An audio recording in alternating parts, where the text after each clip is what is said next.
Buy my novel, Escape from the Village, from major booksellers online. Go to escapevillage.com. Subscribe to my Substack. Go to fountainheadforum.substack.com. Thank you. Welcome to the party, pal. This is Fountainhead Forum 125. At about the 13-minute mark for about 5 minutes, there are some audio issues. And then again, starting at about the 43-minute mark, there are some audio issues that start up again. I do sincerely apologize for this. I talked to several people who do video editing, audio editing, and they all determined, unfortunately, that there was nothing that could be done. We could, of course, and I didn't want to, ask for another recording. So here we go with Fountainhead Forum 25. We've got some really good content here, but yes, there are some audio issues, and we're aware of them, and we do apologize. Thank you for listening. Before we get started, I have a brief announcement. 2 days ago, I know some friends in Acapulco. They were hit by a Category 5 hurricane. 27 are dead, and it went from a tropical depression to a Cat 5 in 3 days. So the good people of Acapulco had no warning about this, so I'd like to send out my thoughts to them right now. Well, today I have Rabbi Yaakov Shapiro. He lives in New York City, and he's a retired rabbi after a rabbi for 30 years. And we're going to talk about Zionism and his and the relation and its relationship with Judaism, and it's why they're not the same thing. So, how are you, Rabbi?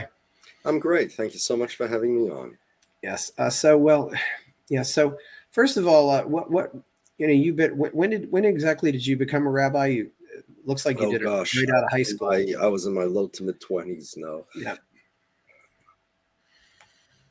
It's probably a pretty long process, I suppose. You got to go through what, 4 years, 6 years before you're.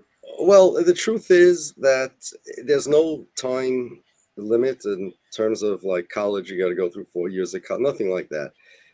You take a test, but really being a rabbi isn't, put it this way. It's like saying, how long does it take to become an expert doctor?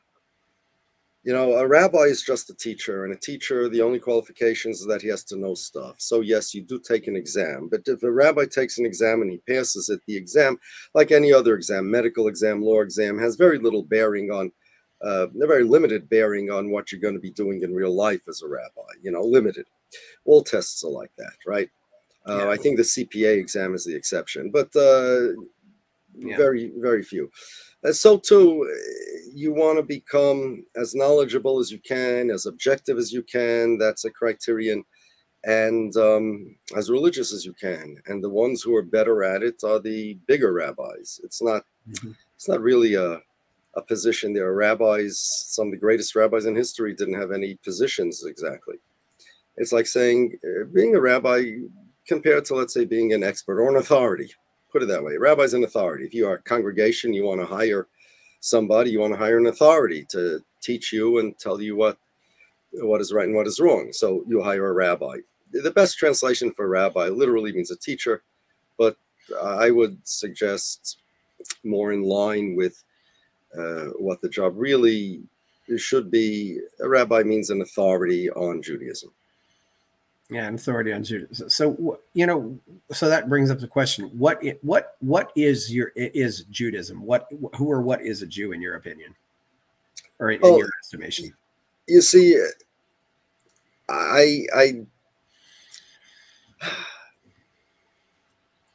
that's very strong. Let me ask something. Why would that even be a question? When you say what is a Jew, can you make it multiple choice? Okay. Like, what do you mean? What is Judaism? I mean, I think there's a lot of questions as to that. I mean, what are the essential elements of Judaism? Judaism, you mean the religion? I mean, you believe in God. There are 13 essential elements of Judaism that you must believe. If you don't believe in them, then even if you follow the religion, you're actually following another religion. There are 13 things. You got to believe in God, the right God. That means the first cause, necessary existence, the one that created the world. See, there are two types. I'll speak a little about the Jewish God. There are two types of deities. Any deity can be categorized in one of two ways. Either it's something that exists and the religion, the faith says that that's God. So some people are sun worshippers, some people were totem pole worshippers or tree worshippers. The tree exists, the sun exists, and the totem pole exists. The question is if it's God, and the religion says, yes, well, that's God. There are others that they have a conception of God, and they say, well, you know, I conceive God as a Viking with long hair and a blonde beard and carries a hammer, right? Or his father or something like that. Those have a conception of God, and the question is whether that exists altogether. And the faith says, yes, you know, that God exists. So in Judaism is the first kind of religion. The God of Judaism points to being God, something that does exist. It's just that the religion of Judaism says that is the entity that took the Jews out of Egypt, spoke to Moses on Mount Sinai, and runs the world. That's what we call the first cause of everything. Something had to cause everything that exists now. You go back in a chain of series of cause and effects. You can't have an infinite regression. That's mathematic. That's impossible. You know, you can't have counted already an infinite amount of causes and effects. Infinity doesn't exist in real life. So there had to be a first cause. That first cause is what the Jews name God. You can call it what you want. The Muslims call it Allah. You can call it necessary existence. You can call it first cause, or you can call it Charlie if you like. But that's what we call God. The religion of Judaism says that that is the entity that took the Jews out of Egypt, that spoke to Abraham. That's the entity that spoke to Moses on Mount Sinai and gave us the Torah. In fact, we interpret, not everybody, but one of the interpretations of the first of the 10 commandments, which doesn't sound much like a commandment. It says, I am the Lord your God that took you out of Egypt, right? That's the first of the 10 commandments, which is strange because, like, what exactly is it telling you? I'm the Lord your God that took you out of Egypt. Fine. Why is that a commandment? The answer is because, well, in Hebrew, in English, it doesn't work that way. In Hebrew, there's two words for I, Ani and Anochi. They mean two different things, or used in two different places. And in Hebrew, basically, the translation means, I am the first cause that you already knew existed. I'd like to introduce myself. You already knew this first cause had to exist. This entity, something had to start everything. I want to introduce myself. I who took you out of Egypt, that's who I am. You knew someone took you out of Egypt. You knew there was a first cause. I got news for you. It's the same being. I am the Lord your God that took you out of Egypt, meaning I'm the first cause that you already knew exists. Just want you to know that was who took you out of Egypt, not an angel, not some kind of God with a lot of muscles or rides on a horse or has wings on his ankles or something. No. I'm the first cause. I took you out. I'm giving you the Torah. God gave the Jews the Torah. And anybody else who wanted it at the time or wants it now, anybody can convert to Judaism. And all that means is accepting the Torah. Torah is a list of responsibilities, and there are 613 main categories. We can call them commandments. It's not just 10, there's 613. The rest of the world, according to Judaism, has to fulfill 7 commandments. According to the amount of commandments you fulfill and the intent with which you command them and the amount of sincerity and various different factors, that's how much connected to God you're going to be in the afterlife, which is quite pleasurable since God is perfect. Being part of perfection is probably, well, can't get better than that, literally. So we fulfill the commandments in this world, which is strengthens us, strengthens our souls, enables our souls to be able to survive and flourish and be connected to God when we're done with our job in this world. And God decides how long that will be. If anybody wants the responsibilities, he's free to get them. I'm not recommending it because if you want, higher compensation, it does come with higher responsibilities and higher accountability. The difference between me and you, I assume, Chris, you're not Jewish. Yes. So the only difference between me and you as far as the Jewish religion is concerned is that I was born Jewish, which means God said, I'm not giving you, you don't have a choice. You have to fulfill the 613 commandments. Chris has a choice. He could serve God as a Gentile, fulfill the 7 commandments, don't steal, don't kill, don't worship idols. You have to follow some sort of rational civil law. And that's most of them. And he can become a Jew if he wants, but if he does, He's not, can't go back. He's going to be accountable for not 7 commandments, but 613. And after we die, God fixes us. You know, every commandment that we violate, every sin that we commit, creates a sickness or a imperfection in our soul. And God has to fix it after we're no longer in this world, and that's painful. You ever have a dislocated shoulder, Chris? No, I haven't. But... Well, you know, somebody dislocates his shoulder, so that goes to the doctor puts it back. It's painful. Yeah. Sometimes fixing, so God fixing our sins, that you can loosely translate as hell. You can call it a punishment for getting your shoulder dislocated on purpose. You did a foolish thing, whatever the sin may be. I'm talking by way of analogy. So God relocates the shoulder, does all the things, very painful getting fixed in the next world. Much easier to repent and have the shoulder supernaturally put back while you're still in this world. Repent before you get to the next world, because if you don't, then God has to fix everything. That's very painful. You can loosely call that hell. Then based on the amount of commandments that you did fulfill, you are connected to God for billions of years thereafter, in fact, infinity, and you live happily ever after to whatever extent you were religious in this world. How's that in a nutshell? That's a very, very good explanation. Thank you. Yes, it's yeah, and of course Christianity and Islam both spring out from this. You know, I know there's often the term that, you know, all three religions go back to Abraham, of course. Yeah, I'm not. That may or may not be true regarding Judaism. I mean, goes back to Abraham. Adam was created by God.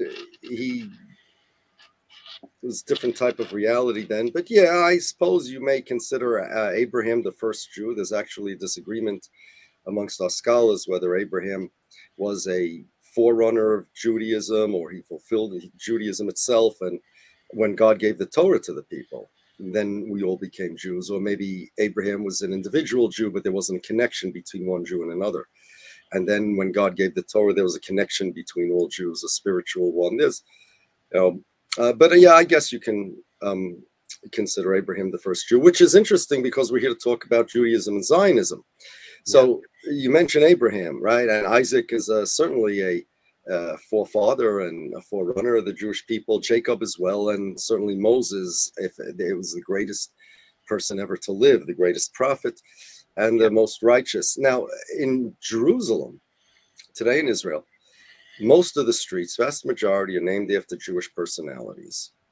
The prophets, you have Ezekiel Street, Isaiah Street, right? Joel Street, named after Jewish scholars. You have Maimonides Street. You have all these streets. You have even named after modern Jews. Some of them are villains, I would consider. You have a Herzl Street, you know, things. You have a Jabotinsky Street.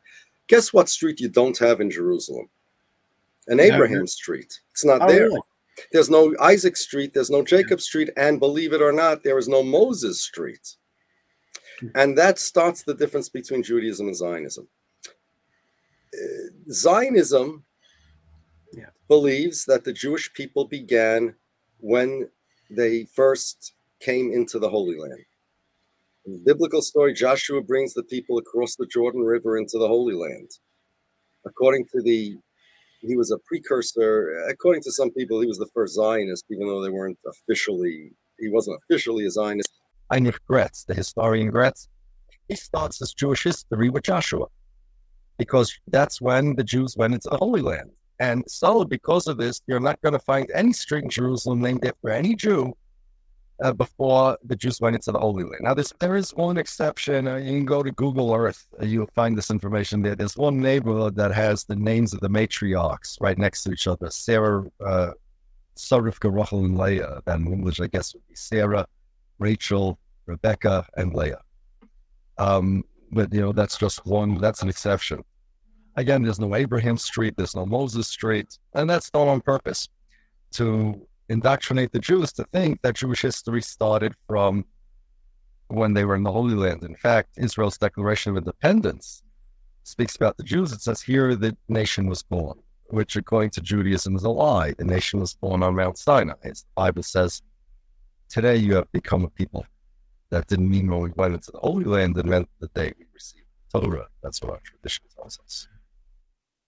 Well, that's very interesting. So where did Zionism come from, and what is Zionism then? Zionism came really from Christianity. Zionism, you heard about the evangelicals, right? Yes. They were around since the late 1500s, early 1600s. They're a denomination of the Protestants. The evangelicals are not Catholics, which is why US and UK, for example, are the biggest supporters of Israel, because they're not mostly Catholic countries like, let's say, Greece or Italy, or France. They're more Protestant countries as far as Christianity is concerned. And they have this belief that the Jews are the chosen people, and they remain the chosen people. And before the second coming of Jesus, the Jews will assemble in the Holy Land, create a country there, and have a king rule over them. And then disagreements. The Jews will either be killed when Jesus comes, they'll all convert to Christianity, or those are the two main lines. There are all sorts of other opinions, but it's not a Jew. They're not Judeophiles, the evangelicals.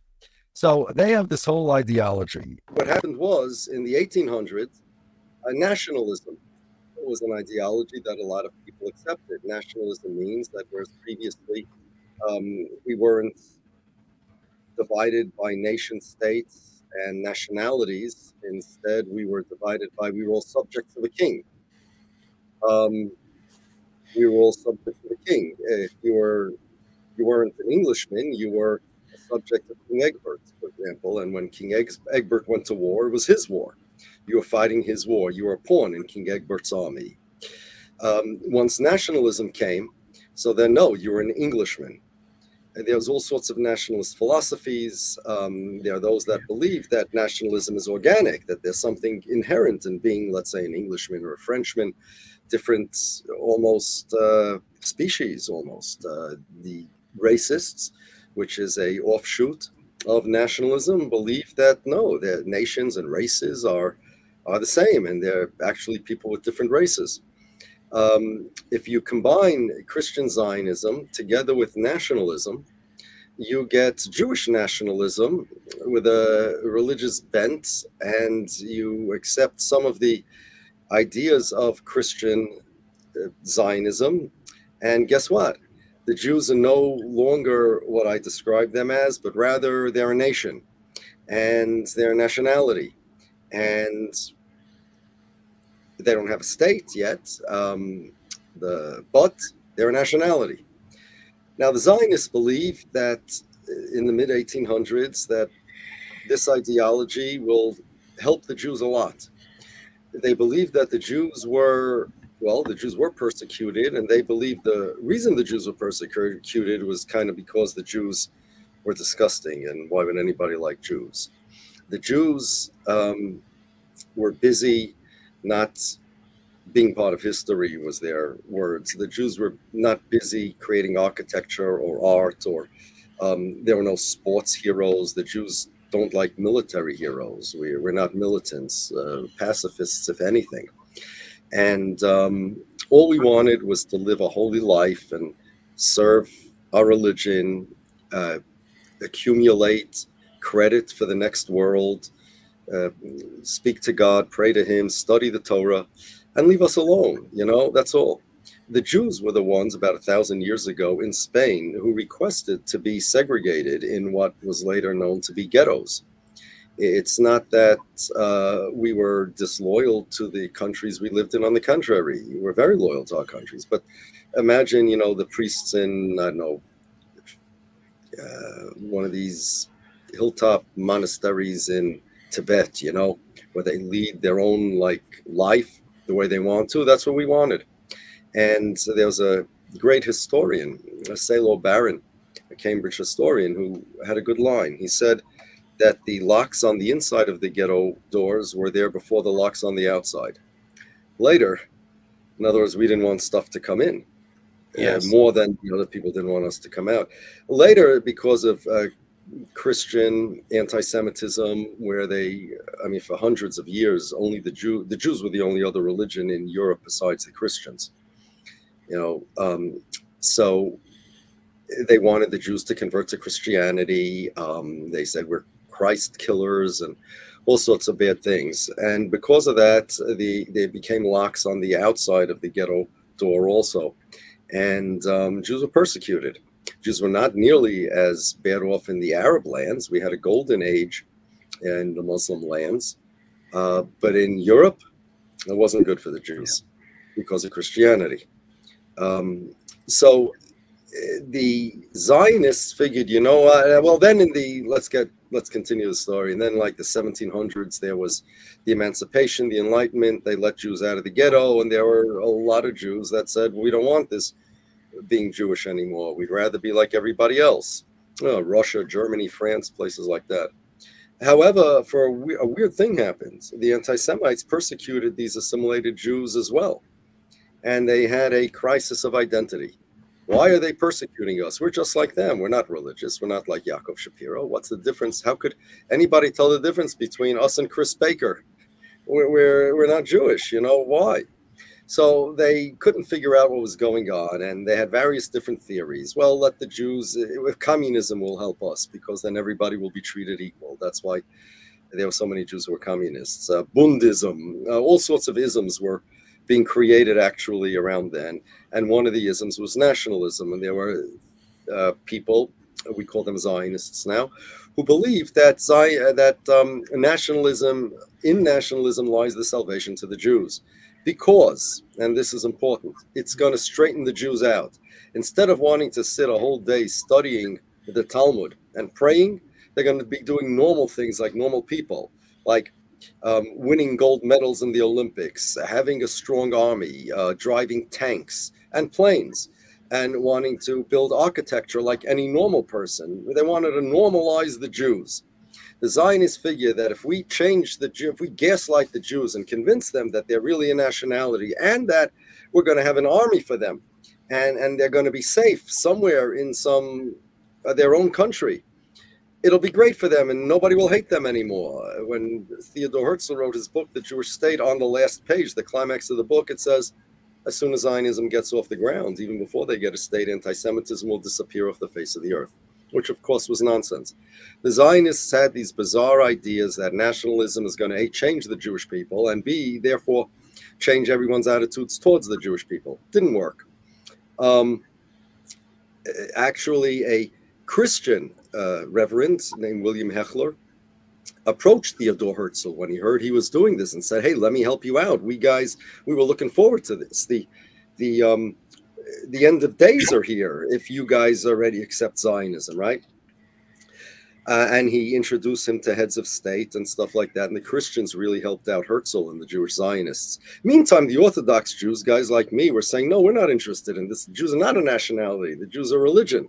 We're not interested in being a nationality. We're not interested in changing. What you consider ugly, we consider our life.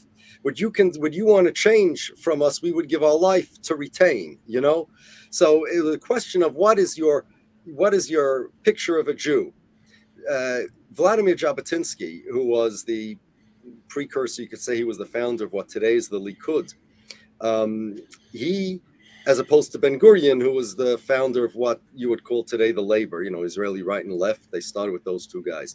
Jabotinsky, when Herzl died in 1904, Jabotinsky made a eulogy on him, and he said, do you know what's great about Herzl? He was a real Zionist, a real Hebrew, he called it. You know what a real Hebrew is? There really is no model to compare to figure out, to illustrate what's a Hebrew. Instead, take a Žid, that's a derogatory name for Jew, and take all the characteristics of a Žid, kind of like saying kike nowadays, and imagine their exact opposite. A Jew is weak, a Zionist, the Hebrew is strong. A Jew is ugly, a Zionist is handsome. A Jew is a coward, a Zionist is brave. If you want to know what a Zionist is, take a Jew and imagine the exact opposite. That's what a Zionist is, and that's what Theodor Herzl was. So the Zionism was a way to change the Jews. They actually used eugenics and various different things. they had an image of what a Jew is, the image of a guy like Benjamin Netanyahu or Ariel Sharon or these guys, pretty much modeled after the Cossacks and, you know, the strong men. To me, the model of a Jew is a saintly, pious, scholarly individual that sits and studies and prays and just, you know, leave me alone.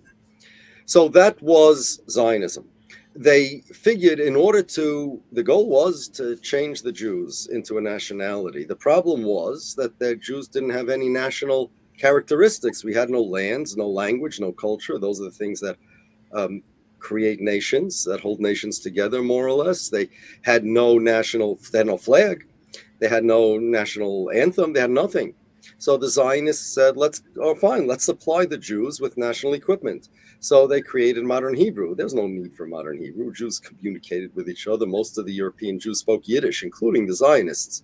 But they actually beat up the Jews that spoke Yiddish. They hated Yiddish. They wanted all the Jews to speak ancient Hebrew because what they wanted to do was to make the Jews believe that they're resurrecting the old nation of the Jews, which in their minds, their image of the old nation of the Jews never really existed. But they invented, you know, this history of Jews being politicians, philosophers, strongmen, militants, and so they invented the mythology, and they said, we're going to make the Jews into that. So they made a language, modern Hebrew, with the Middle Eastern accents, because they wanted specifically the Holy Land as their country, as their land, because Herzl said it's better marketing for the Jews. You don't want to convince the Jews just to change. You want to convince them that you're the fulfillment of all their aspirations. You're gaslighting them. You can't gaslight them into thinking that they're Christians. Oh, by the way, Theodor Herzl, one of his ideas was, and he wrote this in his diary, that to solve anti-Semitism, just convert all the Jews to Christianity. He had like a whole fantasy. He's going to go into church. All the Jews are going to march into church one Sunday afternoon. They're all going to get baptized, and he's going to be the last Jew alive, and then he's going to, you know, convert, and there'll be no more Jews and no more anti-Semitism. Obviously, you're not going to convince the Jews to do that. We've given our lives rather than forcibly being converted. But what you can convince the Jews is that, you know what, we're going to end anti-Semitism. We're going to get a land. Didn't Jews want the Messiah to come all the time? Sure, we did. Isn't Israel the Holy Land, the Holy Land? Sure. Well, guess what? We're going to take it over. And they kind of mixed in the Christian idea of Zionism, the Christian narrative, into Judaism, kind of superimposed it on Judaism, created fake history books that they revised history, they revised Jewish ideology, and this is what they did. Later, there was a rabbi, his name was Abraham Kook, who was the forerunner. I mean, if Jabotinsky was the forerunner of the Likud and Ben Gurion was the forerunner of the Israeli left, Rabbi Kook was the forerunner of the settlers. He mixed Judaism with nationalism and created this bizarre kind of religion. It's not my religion. It's like, as far as I'm concerned, it's equally Judaism and pagan land worship and militarism and all sorts of crazy things mixed together. And he said, this is all part of Judaism. He didn't say he's using nationalist philosophy. He didn't say he's doing pagan land worship. He didn't say he's, you know, Russian workers' movements and stuff like that, their ideology he mixed in. So today you have schools of thought that say, no, this is really Judaism. And you have the settlers are the result of this bizarre coupling of Judaism with nationalism and Judaism with paganism and Judaism with militarism and Judaism with all these other type of influences. So that's the story. That's where we are today. The last step that they needed to take, these Zionists, was to get a land. A language is easy. All you have to do is make a language and educate people to speak it. A culture, sure, just appropriate culture. There was no such thing as Jewish culture. There are Yemenite Jews, there are German Jews. We have a Jewish religion. A culture, there's no such thing. We have different cultures. I have a friend, it's actually my son's friend, but I know him, a Moroccan Jew. He has a picture of his grandfather on the wall. This guy's a regular American guy, and his grandfather from Morocco is a picture of him sitting on a carpet on the floor with a turban and a beard and an earring. right? It was Morocco. It was like Mhm. Arabic culture, kind of. We American Jews are involved with American stuff. They're involved with, their culture. The Ethiopian Jews and the Yemenite Jews and the German and French and Russian Jews don't have the same culture. There's no such thing, but let's make one. So they made all sorts of things. They changed their names to sound more Middle Eastern rather than European. Netanyahu's name is fake. It's not really Netanyahu. It's, I think, Milanowski or Milikowski or something like that. Golda Meir was not Meir, was Meirovich or something like that. You changed her name to Meir to make them sound Middle Eastern, indigenous. They created this whole illusion of a national people, called themselves the Jews, and today they say they represent the Jews. And that was the origins of Zionism. Today, Israel is created, and they still haven't figured out how to finish this project, because what they're missing still is, okay, you're a Jewish state. Who are the Jews? What is a Jew? Question you asked me. I answered God, Mount Sinai, the Jews, right? Very simple. What are they going to answer? If you don't believe in that, fine. So you don't believe in that. What is your answer? What are the Jews? Well, the Jews are a race, Jabotinsky said. Intellectually impossible. It's intellectually contradictory, because they're Jews of all races. There's Jews of black Jews, white Jews, brown Jews, right? It can't be a race. Jews, Ben Gurion said Jews have no definition. Well, that's wonderful. But if you have no definition, how do you know if you're Jewish or not? There are others that said the Jews are a tribe. That doesn't make any sense. What kind of tribe? Where's the infrastructure of a tribe? Who's the head of the tribe? What are the rules of this tribe? We only have a religion. We don't have anything else. What connects one member of the tribe to the next? No such thing. We actually, in biblical times, we are 10 tribes. All the tribes got mixed up. We don't know what tribe we are from today. Other people had Jews are an ethnicity, but of course not. The Yemenite Jew and Ivanka Trump are not of the same ethnicity. You can convert to Judaism, but you can't convert out. You can't convert to an ethnicity. There's no definition that the Zionists are going to come up with as to what a Jew is that's going to serve as a definition. That definition means these are the characteristics. If anything that has this characteristics is a Jew, and all Jews have these characteristics. Anyone with these characteristics are Jews, and any Jew has these characteristics. There's nothing that fits that criterion except for one. If, according to the Jewish religion, you're obligated to fulfill 613 commandments, you're a Jew. If not, not. That's it, across the board. Not 99% of the time, 100% of the time. Yet the Zionists who don't believe in that want to find a new definition of a Jew, and so far they haven't. And that's a problem. Because if you can't define a Jew, what's a Jewish state? Well, state of the Jews. Who are the Jews? What are the Jews? You have a law of return. A law of return says a Jew can come to Israel and become a citizen. Well, tell me, how do you define a Jew? They haven't defined it yet. So that's the story. Yeah, that's the story. So, yeah, this was, you said it was mostly in the UK and the US. Was there anything else? What exactly was happening in the US? Because I know there was long been a Jewish population in the US. I know you've probably been to the Truro Synagogue in Newport, Rhode Island, which is the oldest synagogue in America that's still active. No, I was never there. I think I once passed by in a car or something, but I never visited. No, it's not that far from New York. So no, it's not. And I think New York's always had a large Jewish population. So, well, we have the largest Jewish population in America. The American Jews, it's interesting because in the 1950s,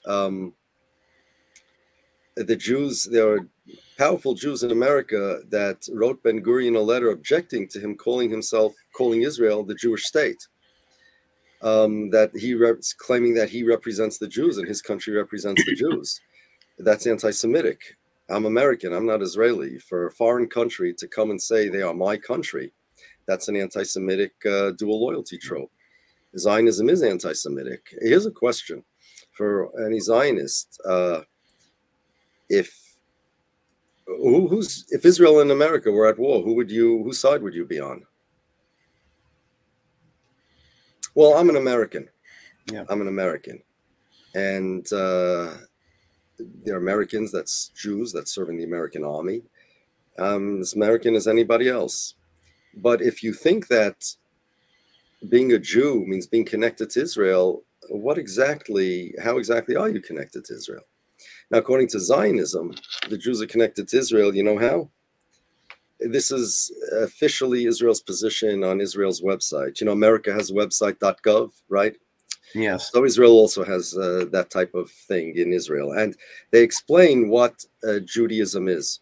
They say being Jews is a nationality, amongst other things, but it's a nationality. And here's how they explain. I think the Lieberman wrote that article. Benjamin Netanyahu says the same thing in his book. Danny Ayalon has said it. I even heard Ben Shapiro, who I'm not related to, and even if I was, I would deny it, say. Here's Zionism in a nutshell. What France is to the French, and Japan is to the Japanese, and Italy is to the Italians, Israel is to the Jews. Now, without Zionism, the equation would go as follows. What France is to the French, Japan is to the Japanese, Italy is to the Italians, Israel is to the Israelis. That would be if Israel would be a normal country without the ideology of Zionism. If you add into the mix the ideology of Zionism, now the equation becomes what France is to the French, and Italy is to the Italians, Japan is to the Japanese, Israel is to the Jews. Well, that's Zionism. Zionism is the belief that A, the Jews are a nationality, and B, Israel is the state. You don't really need B so much, because theoretically you could be a Zionist without Israel, which the Zionists were before 1948. But currently, that's the Zionist belief. The Jews are a nationality, Israel is its state. Just what America, this is what that says, Netanyahu said. Yeah. This is on what Italy is to the Italians, Israel is to the Jews. Now I say, wrong. I'm an American. Israel's nothing to me. Israel's to me no more or less connected than China. Yeah. A bunch of guys in 1948 who I'm not particularly fond of, who have a religion that's further from me than Christianity. Christianity believes in a God, creator of the world, right? The difference is I don't believe in a Trinity, okay? Christianity believes in a Messiah. I also do. Difference is I have a different Messiah. The Zionists, atheists, they didn't believe not in God and not in any Messiah. Now, you don't have to be an atheist to be a Zionist, but you could be a good Jew and still be an atheist according to Zionism. Their religion, Zionism, is a godless civic religion that has an ideology that they sacrifice their life for. It's not my religion. It's more closer to pagan land worship than it is to me. And I'm telling you as a Jew that average, we mentioned the Christians. Now let's talk about the Muslims. An average law-abiding Muslim, random law-abiding average Muslim who doesn't worship idols and who believes in God, right? Doesn't commit adultery or anything. Well, that's technically a little different in Judaism, but never mind that. The average Muslim, law-abiding Muslim, is closer to God than Theodor Herzl was in the Jewish religion. And you can quote me as a Jew and a rabbi on that. I've said it many times. He's closer to God that he believes in than Theodor Herzl that didn't believe in our God, right? He's closer than Ben Gurion, who said he didn't believe in our God. So being a Jew means a relationship with God, right? There are people who also have a relationship with God, similar to ours, less similar. And then there's Zionism that says there's a relation to the nation. That being a Jew means a relation to the rest of the nation, a relation to a land, a relation to a country. They took a country and replaced God with it. They took a land and replaced God with it. They took a nationality and replaced God with it. That's Zionism. Wow. Yeah, that's a very interesting definition. I asked about America, though, just because America has long been this haven for religious tolerance. And, there's that letter that George Washington wrote to the synagogue. He said, our country, the Torah synagogue in Rhode Island says, this country knows no prejudice. Mm-hmm. I don't know if how much of a history there was of prejudice in America. I mean, I know, for example, about the lynching of Leo Frank and some other rather unfortunate incidents here. But well, American theory, we have a great constitution is great, but there's, there were the lynchings of the blacks, and there's Jim Crow, and women didn't have equal rights until relatively recently. But that's people. That's not the official policies of the country. Those are just people. It's just a question of straightening themselves out. You could straighten out bad laws and things like that. But I love America. America's great. It's much safer to be a Jew in America than in Israel. Look what's going on there, unfortunately. Much safer to be a Jew in America than Israel. And even if you want to be a Jew safe in Israel, you need America to help you be safe. Yeah. It's very interesting. Yeah. And certainly, the history of I think of America as a country, but I also think of America as an idea. It's an idea that's never really been completed, but we've at least been trying, at least for a lot of our history, we were trying. So interesting you should say that, because Yair Lapid, who's running against Netanyahu for prime minister once, he said that Israel is not merely a country, it's also an idea. Yeah. And the idea is what I said. Jews are a nationality, Israel is its country, what Jews should be, what makes Jews successful, meaning the Jewish people successful, what defines the Jewish people. It is an idea. It's you ask me, it's a bad idea. But Zionism is a concept and an idea and a religion, and that is motivating the actions of Israel. I would love Israel to be a safe haven for Jews, just like America is. I really would love it to be. I would love there to be peace over there. But in order for that to happen, I mean, I'm not a political science expert, and I'm not a military expert, and I'm unable to tell you whether to make a ceasefire is better or have, special forces go in and get rid of Hamas, or I don't know. It's not my, people get paid a lot and a lot of training. You mentioned how long it takes to be a rabbi, and how long does it take to be a general who's an expert in military strategy. That's not me. But one thing I can tell you, that Zionism, it would be great for the world if Zionism would go. It would go. Zionism is an ideology. Yeah. You can even have Israel without Zionism. I don't think it would be called Israel. But Zionism is an ideology that says Israel is what France is to the French, Israel's to the Jews. Without Zionism, Israel's to the French, France is to the French what Israel's to the Israelis. That would be a great improvement, and it would be great for peace. Nobody loses if that happens. Okay? Yeah. And that's what should happen. Again, I don't wish harm to anybody, nobody. None of the Israelis and none of the Palestinians. I wish God should bring down his forces of peace and somehow, by some miracle, boom, peace. But I also wish that Israel would be the country of the Israelis, not claim to be the country of the Jews, because it's not true. It's fake. It's false. And what it means is that if you're not Jewish, Israel is not your country, even if you're an Israeli citizen. It also means that if you are Jewish, Israel is your country, even if you're not an Israeli citizen. And both are very bad. That's bad. And that is not conducive to normal living. Yeah. One thing, does it seem as how much did some of the actions like the pogroms in Russia and of course the Holocaust fuel this? I'm sorry.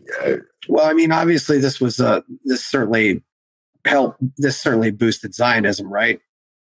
Yeah, it did. And the reason is because the Zionists exploited the lessons of the Holocaust to say, okay, look, this means we need a state of Israel. Although that's also a virtual reality that they live in. Most of the Holocaust survivors did not end up in Israel. They ended up in a place like America, in Russia, in other places.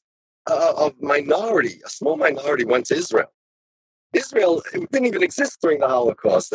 This idea that the Jews have a Boolean choice to make, either Auschwitz or Israel, which is the part of the Zionist brainwashing. Look, many religions have like crazy origin stories, right?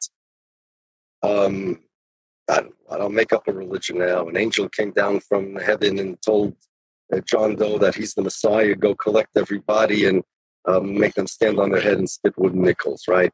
Zionism also has a mythology, and this is part of the mythology. The Church of the Holocaust, you know. And not only that, but the Zionists, this is well documented, actually sabotage efforts for Jews during the Holocaust to escape to anywhere, if that anywhere wasn't Palestine, because they wanted to populate their country, which they already figured is going to happen. Balfour Declaration, 1917, World War II, right, 1939. With European Jews, they wanted to populate it. If the European Jews are all going to run to America, to Russia, to Canada, to South America, there's not going to be anybody to populate Israel. So they made sure that Jews would not, to the best of their ability, that they wouldn't, either they were ambivalent or actively hostile towards escape opportunities for Jews if it didn't involve Palestine. The second reason they did that was because they wanted a better argument when World War II would end, that, okay, the Jews need a state. Go to the United Nations. Look what happened to the Jews. They're all killed. We need a state.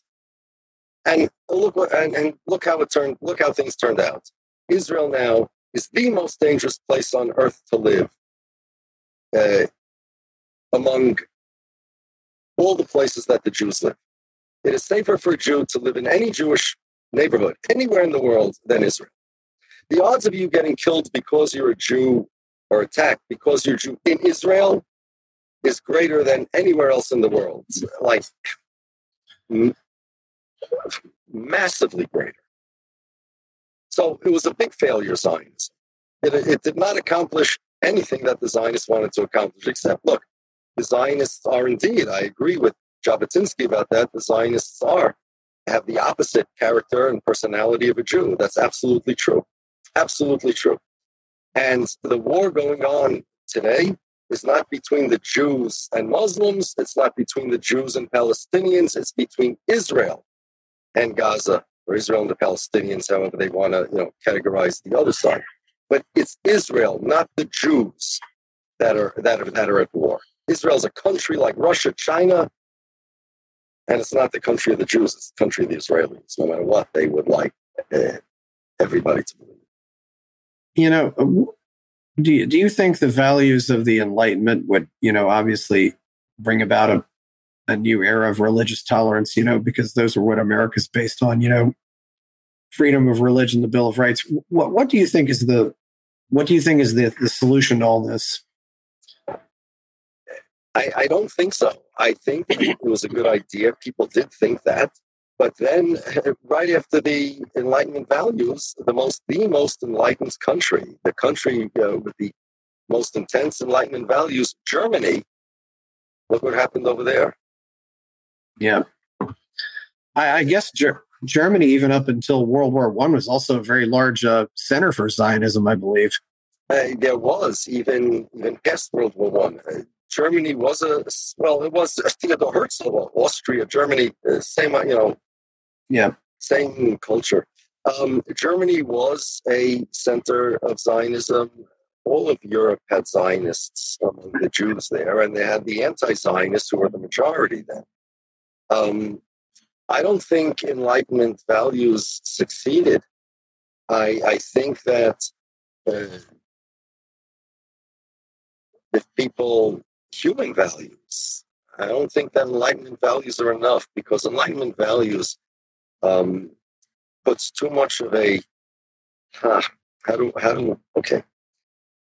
the science was an Enlightenment value, but it's not really a value. There are two types of values, or two types of facts. There's is and there is should. Science tells you what is. That's not going to keep people from killing each other. For there, you need some value that involves should. No matter what science says, it doesn't tell you what you should or should not do. Science tells you what is, and it's not. What you do need is something that tells you what you should and should not. And science doesn't do that. Enlightenment values don't do that. Theoretically, but there's no basis really for the should and should not. The religion is supposed to tell you that. But because people could make up any religion they want, religion can tell you thou shalt kill, thou shalt steal. There's satanic religions out there. Yeah. So they're really, I don't think that the bottom line, I think people have free will. And you can't impose any ideology on people. People have to not want to be bad. It's that simple. And I don't see how that's going to happen. I think that we need governments that are good. The people also should be good. But the main thing is that the governments should be made up of good people. How that's going to happen, people have free will, education, values, that type of thing. But how do we get good government if we have bad people? That's a tough question. It's a very tough question because those bad people are the ones voting.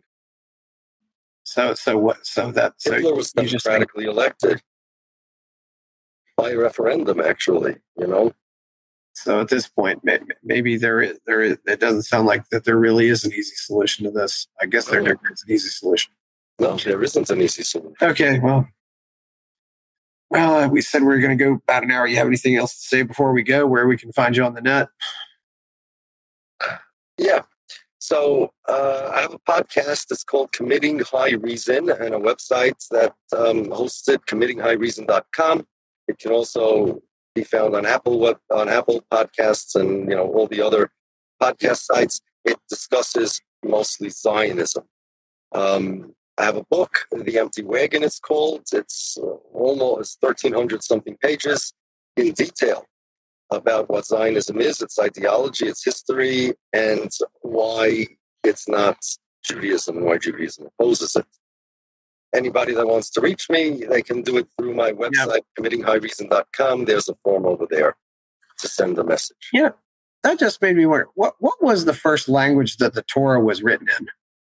Hebrew, okay. Biblical Hebrew, sure. Okay, yeah, biblical Hebrew, which is probably that's the language that, when the Torah was given in, I would say. When God gave the Torah to Moses, he gave it to him in the Hebrew language. Adam spoke to God in Hebrew. Then the Torah is still Hebrew. Okay. You have various translations, but Orthodox Jews, you have to learn the Torah in Hebrew, otherwise you're not going to understand. Like I mentioned, I am the Lord your God that took you out of Egypt. There's two different words for I in Hebrew. They have different meanings technically, although they very much overlap. And there's different words for God. And each one means something different. The word for God that's used in that first commandment means the first cause, the one that created time and space, the thing that started all of it. And because of the literal Hebrew wording over there, that's why we understand it to mean, again, it means other things too, but that's why we understand that it contains a meaning that says this first cause that you all understood philosophically has to exist, had to start, everything. I want to introduce myself. That's me.